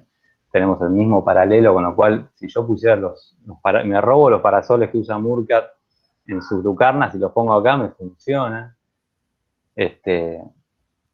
Y bueno, tiene esa cuestión. Con Australia tenemos muchas cuestiones emparentadas, ¿no? A nivel paisaje, no solo por esta cuestión paisajística, sino también de historia, de población muy rural, ¿no? Esta cuestión de galponera, nada, hay un montón de paralelismos Sí, bueno. incluso en todo lo material que aparece, es como que es súper extrapolable a lo que podríamos hacer acá. El tanque australiano o todo el galvanizado pampeano que aparece, o el uso de la madera. Digamos, no sé, si uno mira ahora arquitectura australiana actual, y hay una distancia que ya es insalvable, tiene unas ventanas, unas carpinterías, una tecnología que nosotros acá no tenemos, pero cuando uno mira esta obra, como que todo pareciera ser posible de hacer acá en la Argentina. Yo en ese sentido, como que la distancia más ¿estoy haciendo eco? No. No, La, está perfecto. la distancia más grande que encuentro es como, es feo lo que voy a decir, pero es como por el lado de que acá siento que no podemos proyectar casas de esa manera, porque siempre aparece como el problema de la inseguridad o de cerrar la casa o de tener ciertas estrategias para transformar la casa en un búnker que terminan de destruir quizá algunos proyectos que pudieran ser así tan libres, ¿no? Miraba, por ejemplo, los parasolcitos de vidrio o esas ventanas que no tienen ningún tipo de rejas, o la parte de arriba de los dormitorios que son solo un vidrio, y bueno, quizá estoy un poco afectada justo ahora por un cliente, pero como que acá no lo veo tan fácil de hacer. Pero con lo material y con los detalles sí veo como una gran cercanía. Sí, sí, sí. Es gracioso que terminemos hablando de eso. Es tan coyuntural y a la vez se está volviendo algo casi una marca nuestra, ¿no? Como con lo que tenemos que lidiar necesariamente. Eh, pero bueno, sí, por supuesto, eso no quita que es un elemento más, ¿no? Qué sé yo. Me parece súper interesante también de lo que dice Grishu, ¿no? Que de alguna manera hay, también en toda la obra hay un pensamiento que tiene que ver con las formas de producción y con los materiales utilizados, que es absolutamente pertinente para todo el trabajo que estamos haciendo este cuatrimestre, este año en la región pampeana, pero que después vinculado al pensamiento del cuidado del medio ambiente o de la sustentabilidad, aparece como si fuese que la sustentabilidad está pensada desde los procesos de producción. Entonces, por ejemplo, toda esta cuestión que tiene que ver con utilizar las maderas que eran del descarte, utilizar los encastres sin clavarlos, para poder desmontarlos y armar como estas construcciones elevadas que, bueno, por lo menos en 2 de los casos, que no apoyan sobre el piso, que de alguna manera se podían desarmar y llevar y que no quede nada de lo que se había armado, ¿no? Y que después aparecen en otros planos, como la sustentabilidad desde las estrategias, ¿no? Desde la orientación al norte, desde un patio al norte y un patio al sur, y cuestiones que tienen que ver más con decisiones macro. Y después aparece la sustentabilidad también en todas las decisiones técnicas de los parasoles, de los detalles de cómo escurre el agua para poder almacenarla, de cómo, ¿no? Entonces es como que está desde la sustentabilidad, aparece desde los problemas de la producción a los problemas de las estrategias, a los problemas de la técnica o del detalle arquitectónico. Y eso me parece como que es súper interesante, sobre todo entenderlo con ese low-tech, llamémoslo, que tiene un poco la obra, ¿no? De Murkut, y que es como totalmente pertinente para acá también, ¿no? Exacto, sí, sí. Sí, yo también sí, pensaba en eso cuando hablaba de Griselda, como que justo Murka tiene esa debilidad por el low tech, ¿no? Por lo artesanal, digamos, como que hace cosas súper sofisticadas, pero que en realidad son muy artesanales, y eso nos emparenta, lo emparenta un poco con nosotros, ¿no? Con la posibilidad de hacer cosas con mucha mano de obra, no depender tanto de un triple vidriado, con cierre hermético, ruptura de puente térmico, y ventanas que se fuman cuando aparece el sol. ¿No? Como que todo eso, él un poco lo desprecia, dice, no, yo necesito esos avances de la tecnología, sino que al revés, como que yo trato de proyectar para no necesitar de esos adminículos, ¿no? Como esos dispositivos tan tecnológicos. No. Sí, creo que la clave de su obra está ahí, ¿no? Encuentra cosas novedosas e interesantes a partir de esas decisiones. Eso te iba a preguntar, si habían hablado como de con qué clase de gremios solía trabajar, o porque digamos, este low-tech justamente parece como todos estos materiales industrializados, pero tomados por un artesano que los transforma en otra cosa, ¿no? Que está hecha únicamente para esa casa, ¿no? Que requiere de ese herrero con el cual laburás, que te toma esa clase de delirios para hacer, ¿no? Y el carpintero que te toma no sé qué, digamos, como toda esa conversación como con un equipo de gente muy particular, que de hecho, bueno, acá también tenemos un poco de ese trabajo, como que parte del laburo es hacerte de esos sujetos que te acompañan en los delirios. Exactamente, exactamente. Sí. En el caso perdón, Eso, dale. si conversabas sobre sus gremios un poco o no. Sí, sí, totalmente. Creo que todos los días que lo vi, casi lo único que le preguntaba era de eso. ¿Y cuántas veces iba a obra? Hay algunas de esas preguntas que están en el libro, de hecho. Como muy, muy, muy, muy específicas del su relación con la construcción, ¿no?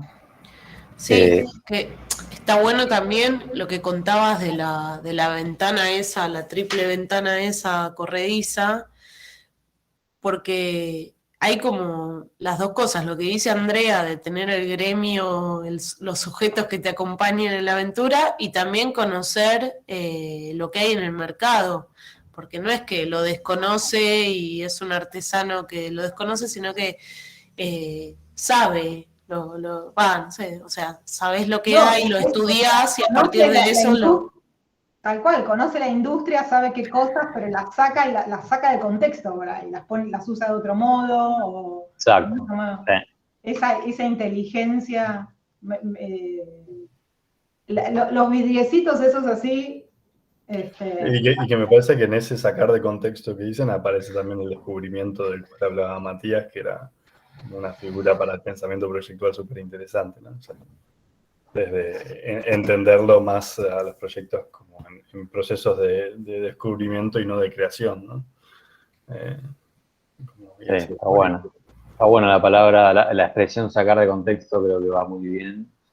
Y me vincula medio con el surrealismo en un punto, algo con lo que nunca vincularía a la obra de Murkat, pero tiene esa cosa medio surreal, ¿no? De ver el lavadero ocupando toda la pared de la casa principal, ¿no?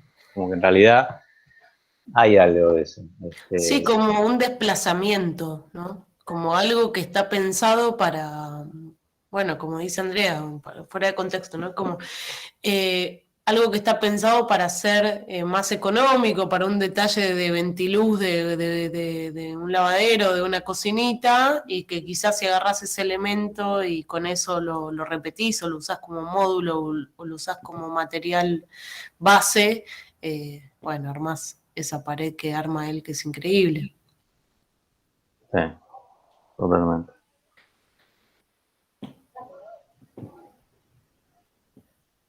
No sé si monopolizamos las primeras preguntas, se nota que nos gusta la obra de Murkat, a todos acá, pero por ahí algunos de los estudiantes quieren hacer algunas preguntas, si no yo voy a contraatacar, aprovechen. Yo me acuerdo de la otra vez, la charla que diste el año pasado, y contaste otras cosas. Que es inevitable, ¿no? Sí, me imagino que fue porque, cualquier otra cosa, ¿no? Bueno, La verdad que no me algunas acuerdo. las contaste y otras contaste otras. Y me interesaba por ahí que cuentes algo que no llegaste a contar, que tiene que ver con cómo digamos, muchas de las determinaciones formales, si bien están totalmente ancladas en la arquitectura, en los materiales constructivos y sus técnicas, aparecen a partir también de un cierto conocimiento y observación de la naturaleza, ¿no?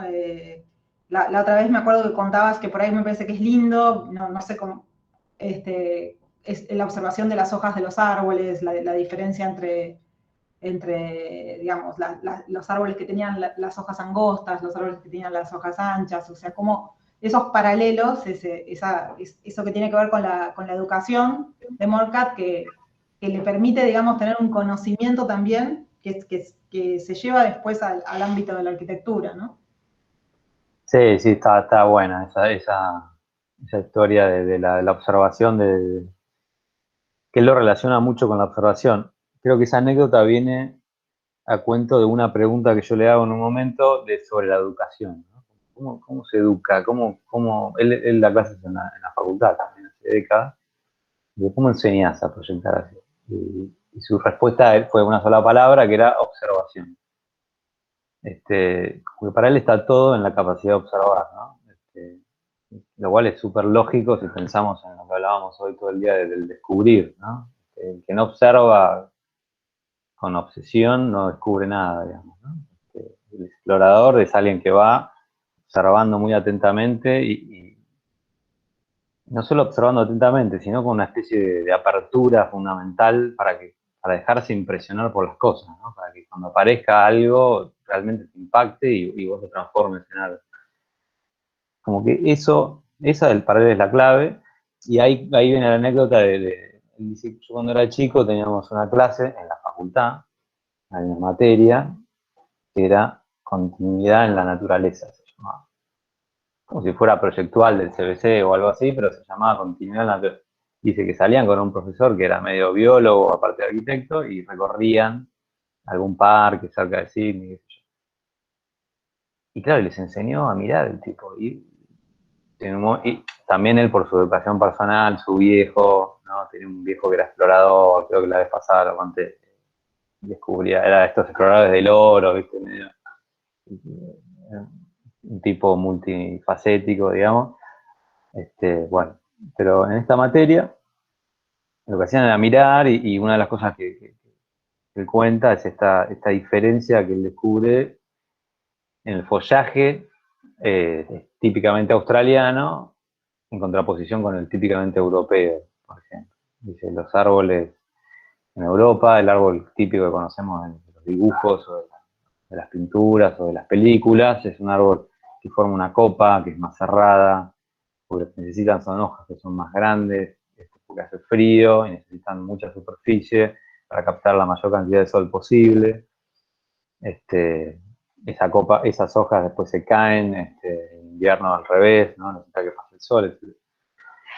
En Australia es otro clima, es otra situación, y los árboles, la gran mayoría, el 80% de los árboles, digamos, que son en su gran mayoría eucaliptus encima, tiene esa relación de estructura, copa que nosotros conocemos acá por los eucaliptos, que es como una estructura mucho más visible, porque las hojas son mucho más pequeñas. Esas hojas son más pequeñas porque si son demasiado grandes se queman, demasiado sol les hace mal, con muy poquita superficie ya llegan a captar la energía necesaria para la fotosíntesis. Y cómo esa cuestión súper biológica, técnica, se transforma en algo formal, ¿no? En un árbol que tiene otra composición formal, otra estructura. Uno ve, dicen los árboles en Australia, uno ve algunos un poquito unas hojas y todo el tronco con las ramas grandes atrás que aparecen sosteniendo eso, ¿no? A diferencia de Europa, donde uno ve una copa totalmente impenetrable con un tronquito abajo, ¿no? Como esas dos paradigmas de árbol, por decirlo así. Y que uno puede traspolar claramente a la arquitectura, ¿no? Como a mí me parecía como que esa anécdota del eucaliptus también habla mucho de su obra, está muy reflejada en eso. Bueno, espero haber contado más o menos lo mismo que la vez pasada. Sí, era eso, era justamente eso. Me recuerdo que me impactó porque, digamos que, o sea, yo concuerdo totalmente con que una de las capacidades a desarrollar es la capacidad de observación, ¿no? Y me pareció siempre como muy, muy interesante esa analogía, cómo eso se traslada a un pensamiento arquitectónico, ¿no? No sé si hay preguntas, si están todos así contenidos. Sí, lo lindo, mientras tanto, me parece que también lo lindo para los estudiantes, de repente, que yo siempre en las clases me canso de repetirlo, tiene como esa cosa del pánico, el famoso pánico de la hoja en blanco, digamos. Esto te lo saca, te libera de eso, digamos. Es como el proyecto o la obra de arte, si querés, lo que fuera que estás buscando, está ahí, ya está ahí. Es como que solo tenés que saber mirar. No se tiene que dar una idea genial de la nada, de ser de Picasso.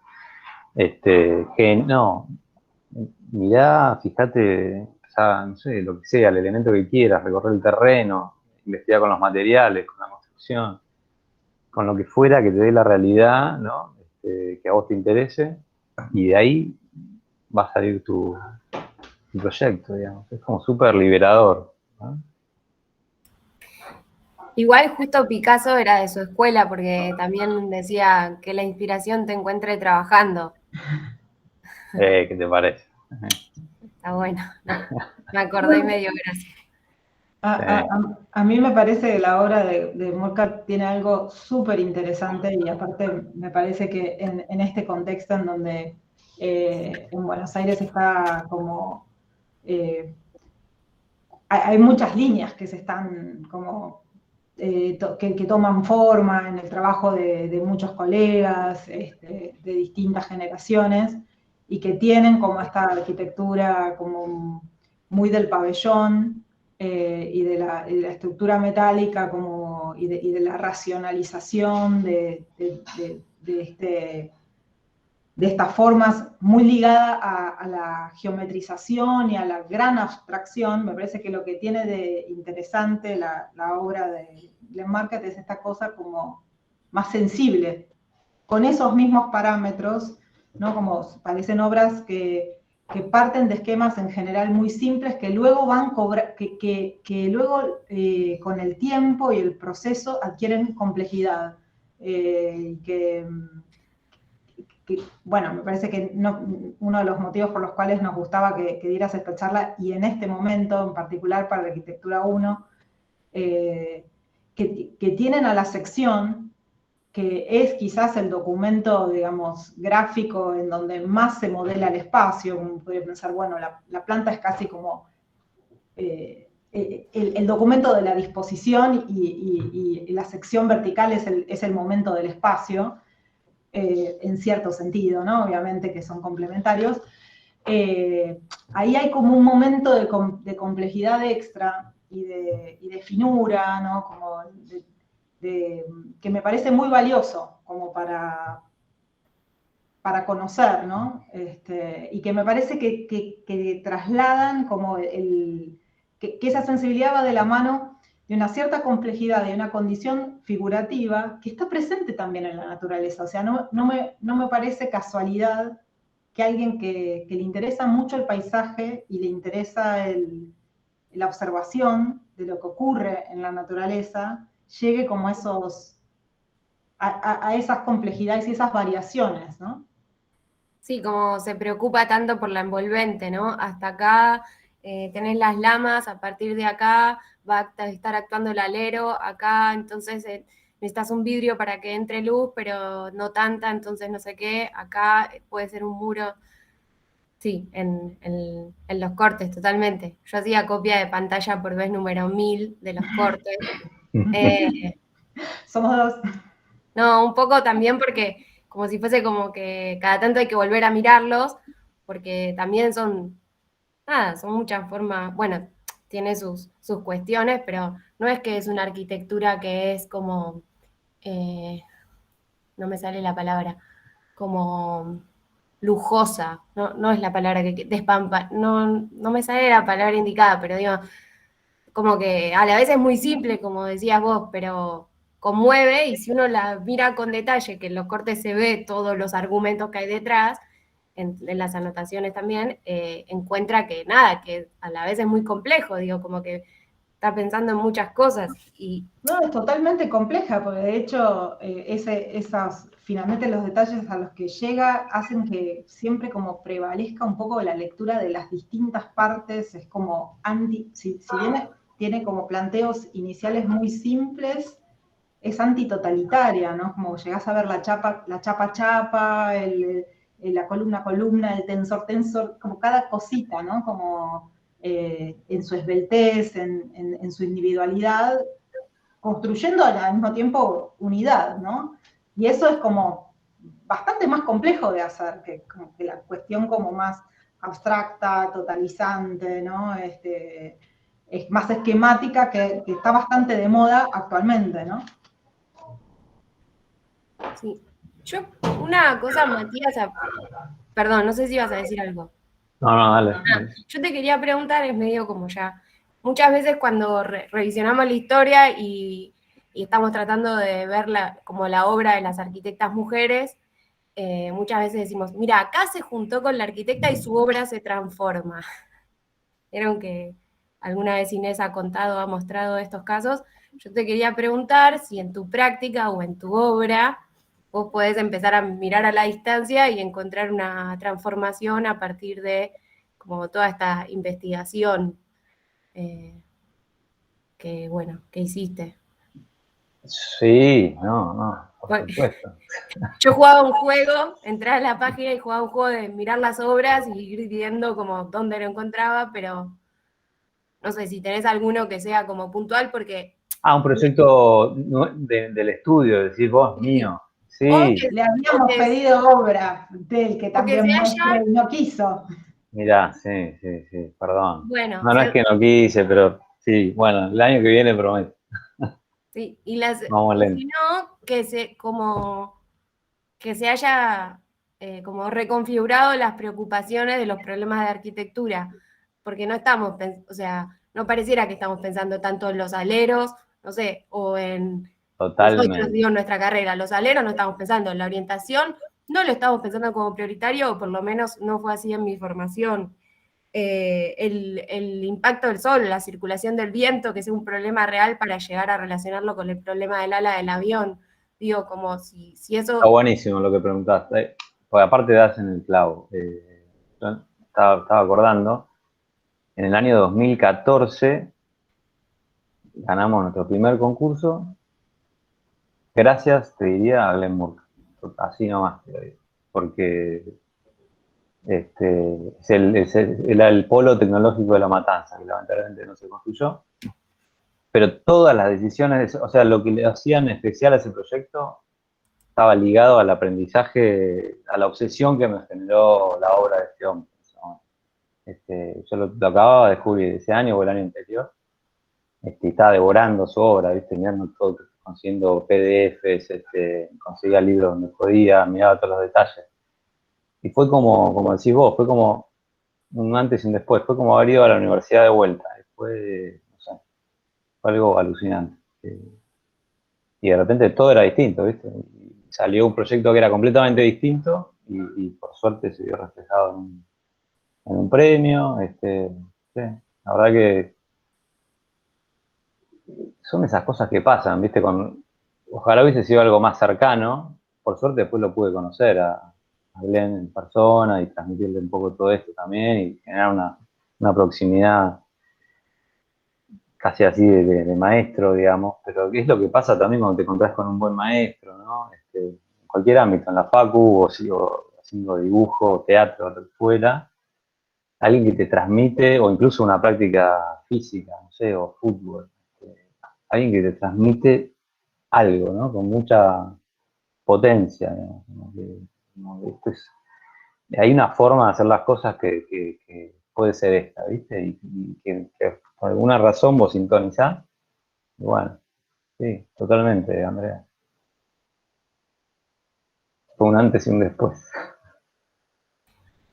Y no, me da ganas de preguntar un poco más, digo, como de si podés decir ahora, si querés, si podés, si te sale, digo, como qué son esas cosas que vos decís, bueno, esto yo, o sea, precisar un Sí, poco esa transformación. bueno, fue la charla de hoy completa. Toda Bueno, la relación. No, en serio, porque no, es lo que dijiste vos en la facultad. Yo también fui a la FADU, pasé por un montón de cátedras, de hecho. La ¿Por mayor referencia. cuáles? Bueno, estuve en Lestar, estuve en Solsona, estuve en Roca, estuve con los chicos de ACT7, en un momento estaban en Roca, chicos hace 1000 años. Eh, con ellos nos hicimos muy amigos, pero en general todo lo que es el paisaje, la ecología, el medio ambiente, el sol, como mucho era algo mencionado, como bueno, orientación norte, listo, vamos a otro tema, pero no mucho más que eso, ¿no? No había por lo menos en mi camino, no me topé con nadie que me dijera, esto es importante. Olvídate, todo esto que están hablando acá, esto es importante. No me topé con nadie, salvo de casualidad, gracias a un alumno, con Glenn Moore. Fue un camino muy, muy particular, pero Y bueno, fue todo. Las cosas son esas, ¿no? La orientación, como un alero, su diseño, su inclinación, en relación a los ángulos del invierno, del verano, aprender a diseñar cartas solares, cortes solares, aprender a leer rosa de vientos, ver cuándo las brisas en los veranos son buenas, cuándo son malas, cuándo son más frescas, depende de dónde vengan, son más húmedas, más secas. Solo un poco empezar a tratar de entender, también a la par que uno iba estudiando la obra de Murkat, a tratar de entenderla, ¿no? ¿Qué está haciendo acá este tipo? Está haciendo esto. Y bueno. Vamos a la consulta. Dos. Primero hacía Murkat, que me gustaba el mate, y después, más que nada nosotros que estamos en La Pampa también, medio nos pasa que estamos en varios pueblitos y en algunos, la mayoría son inundables, o que estamos cerca de una laguna y como que instantáneamente nos surgió esto de decir, bueno, no, nos levantamos del cero, y como ibas contando, quizás que en varias horas él elegía si elevarse o no, y como que tenía un porqué. Y nada más que nada preguntarte eso, si que aparte de las que contaste, había como alguna obra puntual o para ver como referente por el tema de inundaciones, o quizás era lo que no se va tanto en Australia, ni idea, pero eso, y repito la charla. Gracias. Bueno, gracias, Camila. Sí, tiene un montón de obras. Estoy pensando, para La Pampa, yo creo que la primera que mostré es una de las más, ¿no? Un paralelo más claro. Y Casas Elevadas, eso también aparece en el libro, muchas preguntas hablan de eso, ¿no? Como que casi sin darse cuenta, pero cuando hace un repaso de su historia, de su carrera, de que a partir de cierto paralelo de latitud, automáticamente empieza a elevar las casas, o sea, a partir de la zona de Sydney, más o menos para arriba, todas están sobre pilotes, elevadas, buscando, ¿no? Esa ventilación, y también una relación con suelos que son más húmedos, ¿no? Que tienen alimañas, serpientes, que pueden llegar a entrar a la casa, entonces vos la levantás por eso. Siempre hay, como que todo está atado con todo, ¿no? Siempre hay más razones. Él dice también que cuando tiene dudas entre un camino u otro, como que termina eligiendo el que aglutina más razones, ¿no? Más, bueno, esto es por esto, por esto, por esto, por esto. Y para encontrar esas razones hay que saber observar, ¿no? Porque no aparecen. Bueno, y al sur las empieza a pegar, las pega, lo cual es algo, no es algo que inventa él, por supuesto, ¿no? Es algo milenario, que está, digamos, la gente que en los lugares fríos de China hacía pozos en la tierra y vivía en sus casas en los pozos, o también en el otro extremo, en África, justamente para buscar el frío, ¿no? La tierra tiene esa cosa de templanza, tiene la famosa inercia térmica, ¿no? Arriba pueden hacer 42 grados, pero a medida que bajás un metro en la tierra, ya estás en 20 grados. Es como usar a tu favor esas cuestiones. Después lo del mate no entendí. Si le gustaba o le diste de probar mate. No le di probar mate. Estuve mal. Le llevé un Malbec, eso sí. Le llevé un Nicasia Malbec y se lo mostré, porque al principio no me podía contactar con él. Es un tipo totalmente recluido, ¿no? Tuve que insistir mucho, hasta mostrarle un vino por la ventana de su casa para que me deje entrar, y ahí iniciamos una relación. Pero si no, Y yo pensé que la pregunta de Andrea con respecto a las mujeres venía por el lado de su obra. Él tiene varias obras en las que está asociado con su mujer, con su esposa, Wendy Lewin. Y de hecho, él se asocia cuando hace obras grandes. Una característica importante que no hablé hoy de él es que labura completamente solo. Un bicho de pozo, digamos, está encerrado en su casa, dibuja 14 horas por día, todo en lápiz, en un tablerito, en su estudio que está en el sótano. Un estudio de 2x3 metros, les digo. Un tablerito de esos que se apoyan en la mesa, piscina y chiquitito. A dibujar, ahí está todo el día. Y cuando le empezaron a llegar encargos más grandes, ahí como que vio la necesidad nunca pudo contratar gente, dice que no le sale dirigir, dar órdenes, digamos, entonces siempre los asocia, y se asocia en partes iguales. Y bueno, y su mujer en realidad primero fue socia en un proyecto, en otro, hasta que se terminaron casando.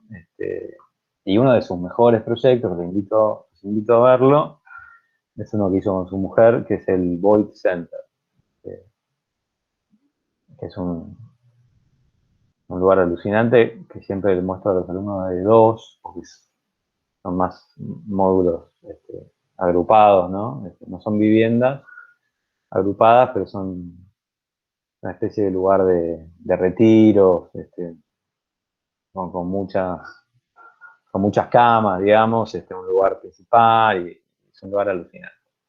Invito a verlo.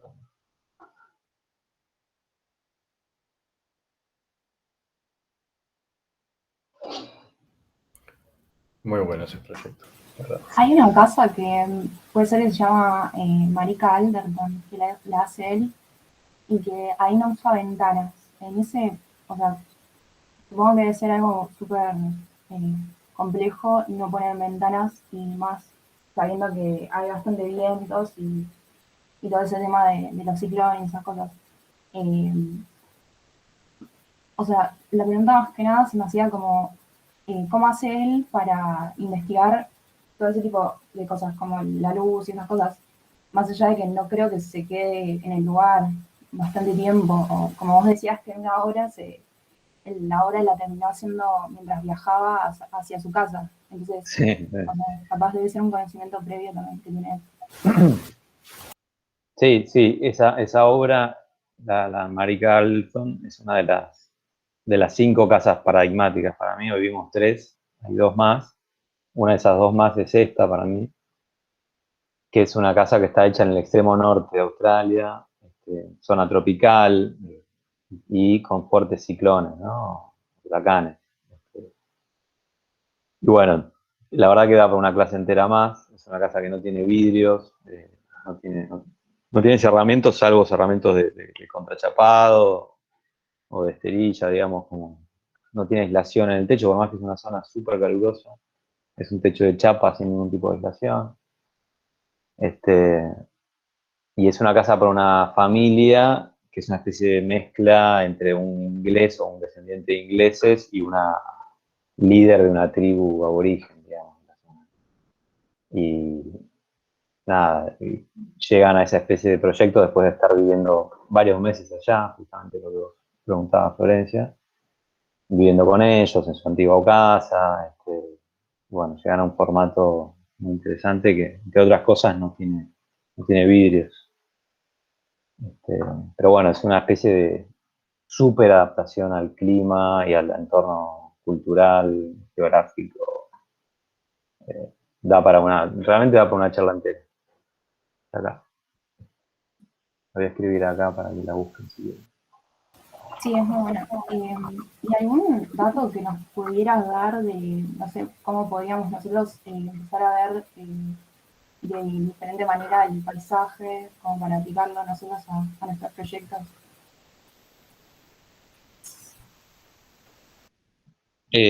¿Algún consejo? ¿Sí?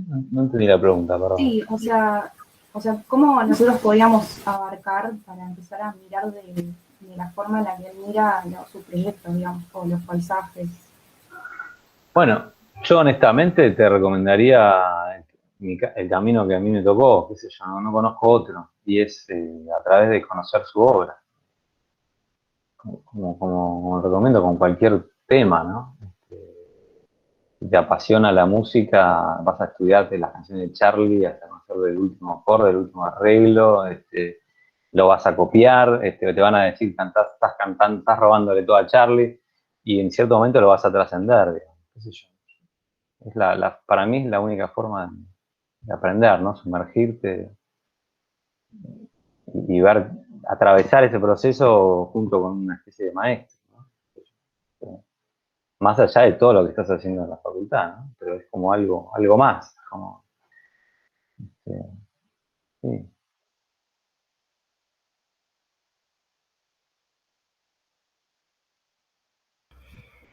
Bueno, si tienen ganas, si hay alguien que tenga alguna última consulta o pregunta o inquietud que quiera comentar. Si no, Mati, diciendo que ya pasaron 2 horas que te robamos, Por favor. podemos ir dando por concluida la sesión. ¿Ya arrancó el partido? Calculo que sí. De eso no se habla acá. Eso no- es un tema tabú. ¿Qué partido? Claro. Sí, Bueno, bueno, chicos, la verdad que muchas gracias por por volver favor. a compartir todo esto tan excepcional, este conocimiento tan excepcional que tenés de esta obra que me parece tan relevante con todos nosotros.